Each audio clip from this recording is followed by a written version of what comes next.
अस्सलामुअलैकुम वरहमतुल्लाहि वबरकातुहू। रमज़ान का पहला जुम्मा बहुत बहुत बहुत मुबारक हो सबको। तो चलो सहरी की तैयारी करते हैं। आज पराठे बनाने की बारी मेरी है और उसके लिए मैंने ये पेड़े करके रख लिए हैं। मैं अम्मी के स्टाइल में आज पराठे बनाऊंगी, जो उन्होंने आसान तरीका मुझे सिखाया था। इस तरह से आपने पेड़े ले लेने हैं और इनको बिल्कुल छोटू छोटू सा गोलू गोलू कर लेना है। ये भी थोड़े बड़े हैं, इनको मैं मज़ीद छोटा करूँगी।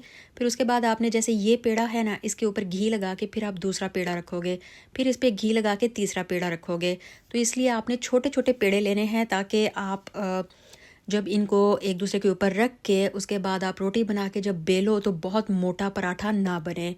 तो अब ये काम हम शुरू करते हैं। तो ये देखें, जब आप बेल लेंगे तो इस तरह से आपका पराठा तैयार हो जाएगा, यानी रोटी तैयार हो जाएगी। मेरी उतनी अच्छी गोल रोटी नहीं है, लेकिन फिर भी ठीक है। आई थिंक इसको 8/10 तो आप दे ही सकते हो। तो अब इसको हम डालेंगे जी अपने तवे पर। और जब तक पराठा रेडी होता है तो ये जो इतना ज़्यादा आटा है इसको समेट लेते हैं काउंटर से। अच्छा, मुझे सबसे ज़्यादा अजीब ये लगता है कि आटा फजूल में वेस्ट होता है। हालांकि इतना ज़्यादा नहीं है, लेकिन फिर भी मुझे अच्छा नहीं लगता आटा वेस्ट करना। तो वो जो एक बॉक्स आया हुआ है ना आजकल, जिसके अंदर ही रोटी बनती है, तो अगर मेरा किचन बड़ा होता ना तो मैंने वो बॉक्स ज़रूर ले लेना था। लेकिन चलो, अल्लाह का शुक्र है जो भी है। ओए होए होए होए, ये देखो माशाल्लाह, ऑलरेडी ये देखो, ये लेयर्स नज़र आ रही हैं, ये लेयर्स नज़र आ रही हैं। तो इसको कुक करते हैं और पराठा कामयाब गया है। मैं आपको दिखाऊंगी इसकी अगर लेयर्स मुझसे बनती हैं तो कह सकते हैं कि फिर एक नया तरीका भी आप लोग को मिल जाएगा कि अगर आप लोग को। ओए कितना अच्छा कुक हुआ है यार, दोनों साइड से माशाल्लाह।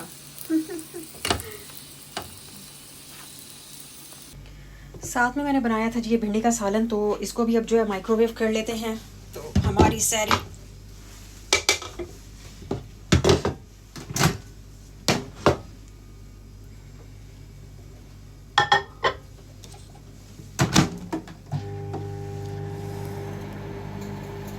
तो ये लें जी, सहरी रेडी हो गई है। ये मेरा पराठा है कुड़कुड़ वाला, और साथ में सालन, साथ में पानी। अच्छा, लस्सी जो है अभी मैंने बनानी है, तो उसके बाद सहरी करेंगे। And that is all. सहरी हमारी हो जाएगी जी कंप्लीट आज के दिन, यानी कि जुमा की। सहरी के बाद ब्रश किया, वज़ू किया, और तब तक रोज़ा बंद हो चुका था। तो नमाज़ पढ़ी है, और उसके बाद क्योंकि जुमा है और जुमे वाले दिन मेरी कोशिश होती है कि मैं काफ़ी देर तक तिलावत कुरान पाक करूं और उसके अलावा तस्बीहात करूं, ज़िक्र अस्कार करूं। तो यही अभी कर रहे हैं, और उसके बाद फिर देखते हैं कि क्या करना है। Many minutes later.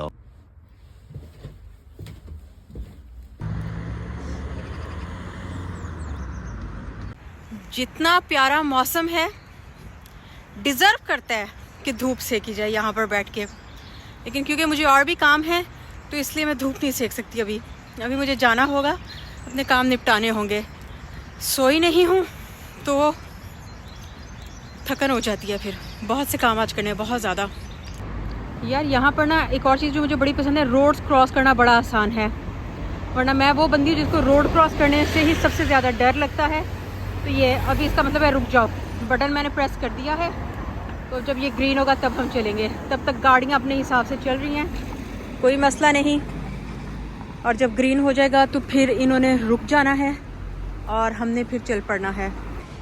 तो ये मैं अपनी मंजिल पहुंच गई हूँ। यहाँ पर अफ्रीकन मार्केट लगती है, जो आपको छोटी छोटी दुकानें नज़र आ रही हैं। ये है जी ह्यूम मार्केट, इसको कहते हैं, ह्यूम एरिया है।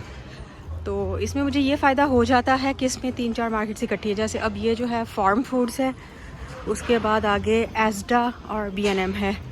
तो फिर ये है कि मैं फार्म फूड से भी अगर मैंने कोई डील्स या ऑफ़र्स उठानी है तो वो उठा लेती हूँ, और एस्डा और B&M से भी। तो अभी स्टार्ट में तो मैं जाऊँगी जी सबसे पहले एस्डा में मैं आई हूँ, और पहले भी मैं आई थी तो यहाँ पर रमज़ान ऑफ़र्स लगी थी। लेकिन अब आप देख सकते हो कि स्टॉक कैसे भरा हुआ है।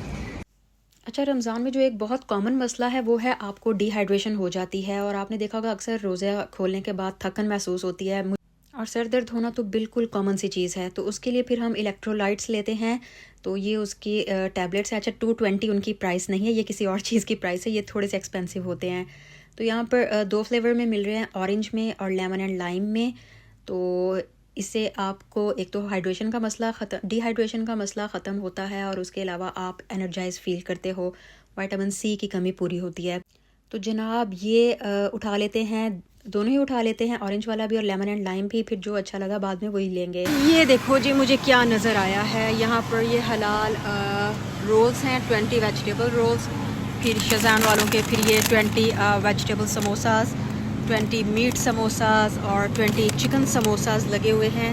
और इनकी प्राइसेस हम देख लेते हैं। ये सब 3.48 के हैं। साथ ही नगेट्स भी हैं जहान वालों के 1.92 का पूरा पैकेट एक उठा के देखते हैं क्या साइज़ है। तो जो जॉब पेशा लोग हैं, इंग्लैंड में तो ज़्यादातर लोग वैसे ही जॉब पेशा होते हैं, तो वाह अच्छी डील्स लगी हुई हैं। फिर ये नीचे पराठास भी लगे हैं, इनकी प्राइसेस क्या हैं। पराठा 1.62 के हैं, नगेट्स 1.92 के। अरे वाह कमाल है। अच्छा, यहाँ पर मैंने आप लोग को ये कहना था कि अगर आपने अभी तक मेरे दूसरे चैनल को सब्सक्राइब नहीं किया तो दूसरा चैनल आपको नज़र आ रहा होगा, डिस्क्रिप्शन बॉक्स में मैं उसका लिंक दे दूँगी, तो उसको जल्दी से जाके सब्सक्राइब करो, क्योंकि आहिस्ता आहिस्ता मैं सारी वीडियोस अब उधर ही डाला करूँगी। यार मैंने सोचा था मैंने शॉपिंग नहीं करनी मज़ीद, लेकिन मैं जब यहाँ पर आई हूँ B&M में, और इनकी परफ्यूम्स की कलेक्शन इतनी खूबसूरत, इतनी सस्ती, इतनी, यार ये वाली स्काई ब्लू 3.99 में, और ये इतनी मज़े की खुशबू है, माई म्यूज़ इसका नाम है। तो इतनी मज़े की ये खुशबू है, इतनी मज़े की ये खुशबू है। तो ये देखो, उसके अलावा ईद भी आ रही है, तो अगर बहनों को सहरिया मैं तुम्हारे लिए कह रही हूँ, बहनों को सस्ते गिफ्ट दे के तड़खाना होना, ये काफ़ी सस्ते लगे हुए हैं। ये देखो, ये मेकअप ब्रशेज़ अगर कोई प्रैक्टिस कर रहा है या बिगिनर है तो 8 पाउंड में। ये देखो, नेल्स का किसी को शौक़ है तो ये देखो 8.99 में। फिर एल कंपनी के ये देखें स्ट्रेटनर्स लगे हुए हैं 11.99 के। तो जनाब काफ़ी शॉपिंग हो गई, साथ में फार्म फूड्स भी मैं गई थी, लेकिन मैं वीडियो बनाना भूल गई। तो वापसी पर फिर मैंने टैक्सी करवा ली है, और उबर ईट्स यहाँ पर बहुत कॉमन है। तो ये थोड़ा सा सामान है जो कि मैंने लिया है, और अब घर की तरफ चलते हैं क्योंकि टाइम ऑलरेडी काफ़ी हो गया है, तो जुमा की तैयारी भी करनी है। अल्लाह का लाख शुक्र है कि पहला जुमा रमज़ान का बहुत अच्छा गया। सब मुसलमानों के लिए बहुत दुआएं की हैं, और जैसा कि हुज़ूर सल्लल्लाहु अलैहि वसल्लम ने ताकीद की है कि जुमा वाले दिन सूरह मुल्क पढ़ी जाए, तो सूरह मुल्क पढ़ेंगे और दुआएं करेंगे, और उसके बाद उठ जाएंगे जी, किचन की तरफ जाएंगे, क्योंकि आज काफ़ी काम करने वाले हैं। अच्छा, कुरान पाक की तिलावत से फ़ारिग होने के बाद जब मैंने बाहर देखा तो ये देखो एकदम से मौसम चेंज हो गया है।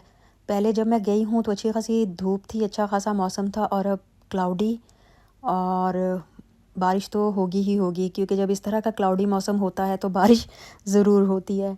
तो सबसे पहले तो जल्दी बना लेते हैं फ्रूट चाट, जिसके लिए ये मेरा फ्रूट है, जिसमें है जी ऑरेंजेस है, एप्पल्स हैं, ग्रेप्स हैं, स्ट्रॉबेरीज़ हैं, और ये जो बनाना है ये काफ़ी मुझे कच्चा लग रहा था, लेकिन वहाँ पर जो अंकल थे उन्होंने कहा कि नहीं ये अंदर से मीठा है, लेकिन ये मुझे काफ़ी ज़्यादा कच्चा लग रहा है, तो आई डोंट थिंक कि मैं ये डालूँगी या नहीं। और साथ में है जी ये पाइनएप्पल, मैंने सोचा अगर बनाना बेकार निकला तो फिर पाइनएप्पल डाल दूँगी। तो अब जल्दी जो है फ्रूट चाट बना लेते हैं हम इन चीज़ों को यूज़ करते हुए। जूस के लिए मैंने इसमें ये जो पाइनएप्पल में जूस होता है वही यूज़ किया है, और ये हमारी हो जाएगी जी बेस रेडी। एंड पे मैं चाट मसाला इसमें डाल दूंगी। तो ये लें जी, ये हमारी ज़बरदस्त सी चाट हो गई है जी रेडी। नेक्स्ट अब मैंने बनाने हैं जी अरबिक राइस, जिसके लिए मैंने राइस ये निकाल के रख लिए हैं, और प्याज को हल्का सा हम लोगों ने ब्राउन नहीं करना, सॉफ्ट करना है। और फिर इसमें जाएगा जी गाजर है, ये 2 टाइप के किशमिश हैं, नमक, मिर्च, काली मिर्च, सिनेमन का टुकड़ा, 2 करी पत्ता, लौंग, और थोड़ी सी इसमें जाएगी जी अजवाइन, जो मैंने निकालना भूल गई हूँ। चावलों की मुझसे बस ये गलती हुई कि ये जो चावल हैं लैला ग्रीन राइस हम लेके आए हैं, ऊपर बासमती राइस लिखा था, लेकिन बहुत बुरी क्वालिटी के चावल हैं, चावल बिल्कुल फूलता ही नहीं। लेकिन चलो अब गुजारा कर लेते हैं। तो क्या होगा कि जी प्याज को हम लोगों ने ब्राउन नहीं करना, प्याज को सिर्फ हमने सॉफ्ट करना है, और उसके बाद ये जो हमारा गाजर और किशमिश का मिक्सचर है इसको हमने इसमें डाल देना है। और जब ये भी हल्का सा सॉफ्ट हो जाएगा तो फिर हमने इसमें राइस डाल के 15 से 20 मिनट के लिए कुक कर लेना है और उसके बाद तकरीबन 15 मिनट के लिए हम दम लगा देंगे। तो ये देखो जी, ये हमारे राइस रेडी हो गए हैं। ये बहुत बहुत बहुत मज़े के होते हैं और इसको मैं सर्व करूँगी जी चिकन के साथ। रमज़ान में पकौड़े भी बहुत शौक़ से खाए जाते हैं, लेकिन आज मैं पकौड़ों की जगह ये आलू के कतले रेडी कर रही हूँ, क्योंकि ये खाने में बहुत बहुत बहुत अच्छे लगते हैं और मुझे पकौड़े कोई ख़ास पसंद भी नहीं, इसलिए मैं उनकी जगह इन्हीं को प्रेफर करती हूँ। और लास्ट चीज़ जो मैंने बनानी है वो है जी ये चिकन स्ट्रिप्स, जो कि राइस के साथ सर्व करेंगे। और उसके लिए मैंने ये मिक्स तैयार कर लिया है, जिसमें कॉर्नफ्लोर है, ऑल पर्पस फ्लावर है, उसके अलावा नमक, काली मिर्च और लाल मिर्च। चिकन को मैंने ऑलरेडी मैरिनेट करके रख लिया था। तो मैंने क्या किया कि चिकन की स्ट्रिप उठाई, उसको कोट किया इस मिक्सचर में और उसके बाद मैंने इस तरह से उसको फ्राई कर लिया है। तो काफ़ी ज़्यादा टाइम हो गया है, तो ये मैंने अपने हस्बैंड के लिए ट्रे तैयार कर ली है, क्योंकि उनकी जॉब टाइमिंग्स इस तरह की हैं कि वो शाम को अक्सर इफ्तार में मेरे साथ नहीं होते। तो ये इतनी ट्रे है कि आराम से अगर उनके साथ कोई और भी 1-2 लोग आ जाते हैं तो सारे लोग आराम से इसको इंजॉय कर सकते हैं। फ्रूट चाट जो बनाई थी वो मैंने अलग पैक कर दी है। तो चलो जी, ये उनको भिजवाते हैं। अभी वो आने वाले होंगे या किसी बंदे को भेजेंगे। तो जी हस्बैंड को अफ्तारी भिजवा दी गई है और ये है मेरी अफ्तार की ट्रे। इसमें क्या क्या चीज़ें वो मैं आपको दिखा देती हूँ। ये बिल्कुल अनहेल्दी प्लेट है जिसमें 2 समोसे हैं, चिकन समोसे, और 2 चिकन रोल्स हैं। फिर ये 2 चिकन के पीस हैं, यानी प्रोटीन ही प्रोटीन आ जा रहा है। फिर ये 2 डेट्स हैं, ये फिर 4 पीस बच गए थे आलू कतलों के, वो है, और थोड़े से राइस हैं। साथ में ये है जी मेरी होममेड इमली की चटनी, ये है जी मेरी फ्रूट चाट, और ये साथ में ठंडा ठार पानी, और जूस मैंने रख लिया है। वैसे मुझे जूस की इतनी ज़रूरत महसूस नहीं होती, तो इसलिए। और ये है जी मेरी प्लेट। अकेले रोज़ा खोलेंगे, साथ में माशाल्लाह से तिलावत लगी है, तिलावत सुनेंगे, और बस अल्लाह ताला हम लोग के इस रोज़े को भी कबूल फरमाएं। आमीन सुम्मा आमीन।